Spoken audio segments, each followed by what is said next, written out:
Hi అండి, లోహిలీలా TV ఛానల్కి స్వాగతం సుస్వాగతం. ఏం లేదండి, ఇందాక వీడియోస్ చూస్తుంటే నా అన్వేషణ యూట్యూబర్ ఉన్నారు కదండి, ఆయన చేసిన వ్యాఖ్యలు చూశానండి. అవి అసలు ఆ వ్యాఖ్యలు ఏంటండి అలా చేశారు. ఇప్పుడు మన పురాణాల్లో సీతమ్మ వారు ఉన్నారు, మహాభారతంలో ద్రౌపది ఉన్నారు.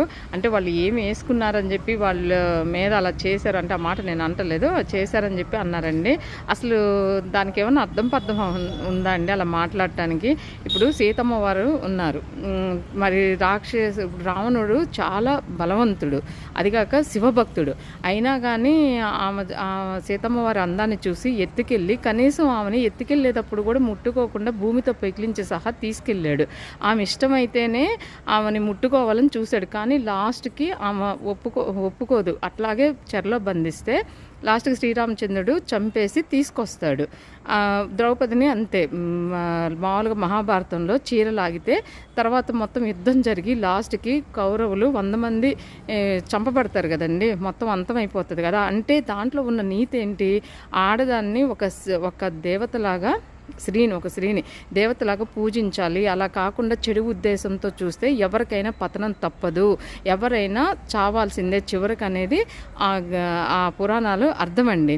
అంతేగాని ఇప్పుడు మన ఇష్టం వచ్చినట్టుగా మనం బట్టలు వేసుకొని లేకపోతే మన ఇష్టం వచ్చినట్టుగా మనం తప్పులు చేసుకుంటా ఆ పురాణాలని తీసుకొచ్చి వాళ్ళ దాంట్లో అలా లేదా ఇలా లేదా అని కలపటానికి అసలు మనకి ఆ అర్హత కూడా లేదండి అనటానికి.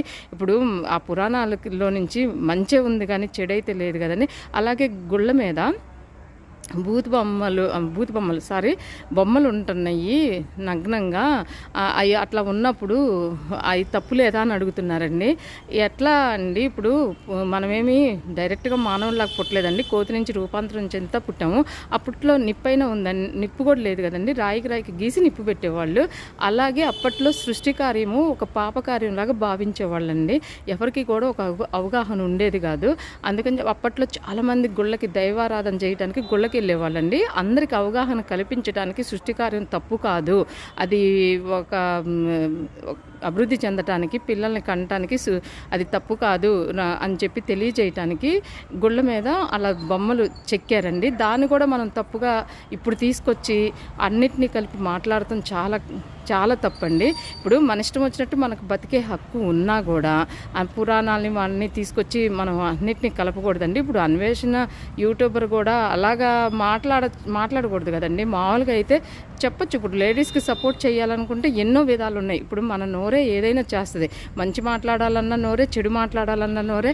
ఇప్పుడు ఒక మాట బయటకు వచ్చిందంటే దానికి విలువ ఉండాలి. మన ఇష్టం వచ్చినట్టుగా మాట్లాడేసి మన తప్పుల్ని సమర్థించుకోవటానికి